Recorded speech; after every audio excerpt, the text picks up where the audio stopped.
My name's Jay and welcome to the Daily Ride. Today I want to talk about what I think is one of the most exciting endurance races on the cycling calendar.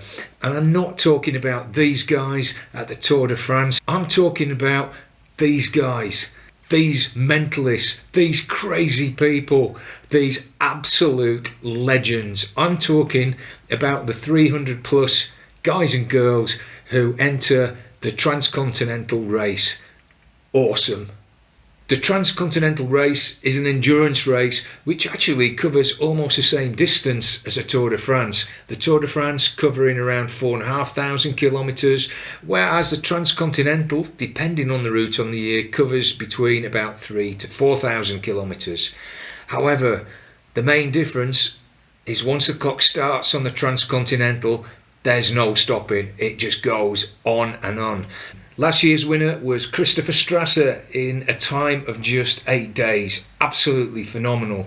As you can see here, the start date for this year is Sunday the 21st of July.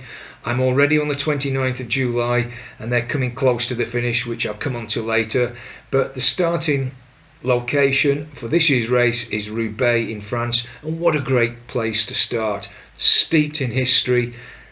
Everyone's familiar that has anything to do with cycling with Paris-Roubaix, which is the Cobble Classic. I think it's a great location to start.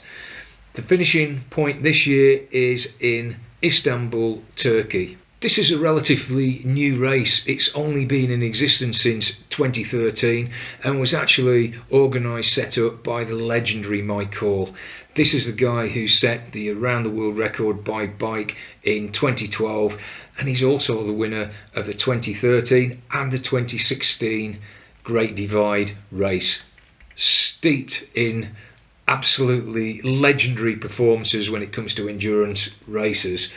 The first race, it was actually from, rather than Paris-Roubaix, London to Istanbul. But I think regardless, Paris-Roubaix, London, it kind of fits into the transcontinental thinking where you're actually transversing a whole continent. I like this initial inaugural route, I really do. I do think London, maybe more so than Paris-Roubaix, all the way to Istanbul. It's a fantastic route. The route every year isn't the same. I'm going to put up the chart here and you can see some of the different routes that have gone on in this race over the years. You can see some of the races have started in Belgium. I don't think that's a great choice, quite honestly. They've even gone the other way, rather than going west to east, east to west, where they've actually gone from Bulgaria, Burgas to Brest in France. They tried again Belgium to Burgas and to Greece in Thessaloniki, beg your pardon for the pronunciation. I'm not a big fan of some of these routes. I love the race, I love the concept, but riding from Belgium to Greece, it just doesn't have that romantic, that kind of magical feel to me. Riding from London or Paris-Roubaix, yes, full on. And I think to Istanbul has to be the best finishing point, and that's because Istanbul in Turkey, it straddles west and east. It's in both camps. It's both in Europe and in Asia, and I think it's the perfect finishing spot. So I'm pleased to see that this year it's actually back on the finishing list, and we've got Istanbul as a finishing point rather than Greece. So what makes a Transcontinental so special? Well, like a lot of the other super endurance races, like the Great Divide again, it's self-supporting.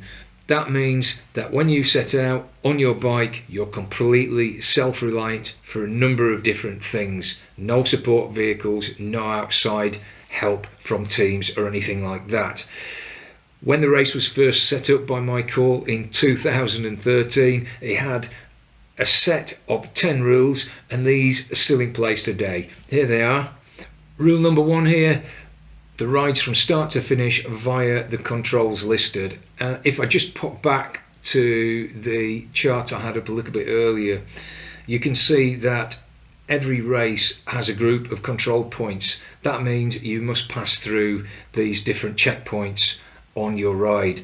So, okay, moving on to number 2, no third party support, resupplier lodgings. 3, no drafting other than with pairs partners. That's if you're into a pairs race, which is different from the solo race. 4, all forward travel must be self-powered. Fair enough. 5, travel by ferries only on approved routes. 6, all riders must maintain evidence of their ride. This is with GPS normally, and the race, you can actually follow it by GPS tracking. There's people, volunteers, that actually put this onto a website, and you can see in real time exactly where the contestants are. Number 7, inactive for 2 days plus without contact, scratch. 8, no insurance, no helmet, no lights, scratch. Fair enough. Riders must know and obey the local traffic laws. Fair enough. And the final one, ride in the spirit of self-reliance and equal opportunity. A great set of rules, and I'm sure these rules will carry on for a lot of years to come. Moving on, what this all means in the real world is that all these guys in the photo here are responsible for everything they do on their own, including route planning. Now, I did mention earlier on that they have to pass through certain checkpoints, but there's no defined route other than this, and that does differ with rides like the Great Divide, and that's why I think this is so special, because you can plan any route you want. It's up to you. That means you can go longer via road if you so wish, or you could take a more arduous route that maybe would require a different kind of bike setup. A lot of people on these kind of endurance rides, the madness is that they survive on 3-4 hours sleep. They'll sleep in ditches, toilets, God knows where. At the moment, we're on day 7. That race will finish very soon. When I upload this video, it won't quite finish, so what I'll do, I will put the first, second and third place winners in the description with their times.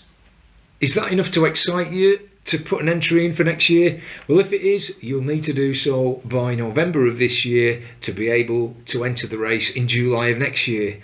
The good news is as well that you could also enter the Great Divide, which actually takes place in June, though doing back-to-back endurance races, wow, that would be something else. I'm interested in doing not so much an endurance race, but an endurance ride. I still don't know if this one's for me or not. I do want to do the Great Divide. I think that's more iconic, riding from Canada to the Mexican border through the Rockies. I've kind of provisionally said I'll do it next year. It will take about 2 or 3 months, not 2 weeks, but just to do that ride I think would be amazing. That's been going since 2008. This is newer. As I mentioned before, it started in 2013. I think the Transcontinental is still relatively new. I think there's still some things to be ironed out, and I think one of my main criticisms is the route. I think it needs to finish in Istanbul every year. I really do. I think that's so important because it's symbolic that Istanbul falls between Europe and Asia, and being a transcontinental race, I think going from a very westerly point in Europe and through to Istanbul is imperative.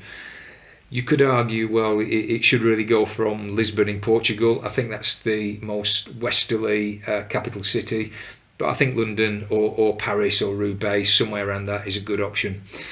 We'll see in the future how this race develops. Would I do the Transcontinental as just a cycle ride? I think I would do it as part of maybe a longer ride, and to go through eventually to Georgia and then maybe even get a plane over into India. I don't know, but it's certainly on my radar. I hope that's been interesting for all of you. I hope you now know a little bit more about the Transcontinental, and that's it for today. As ever, thanks for watching this far. If you haven't already, if you could like, subscribe and hit that notification bell, it honestly helps me out loads, and it's free to do so. Take care, and I'll see you in the next video.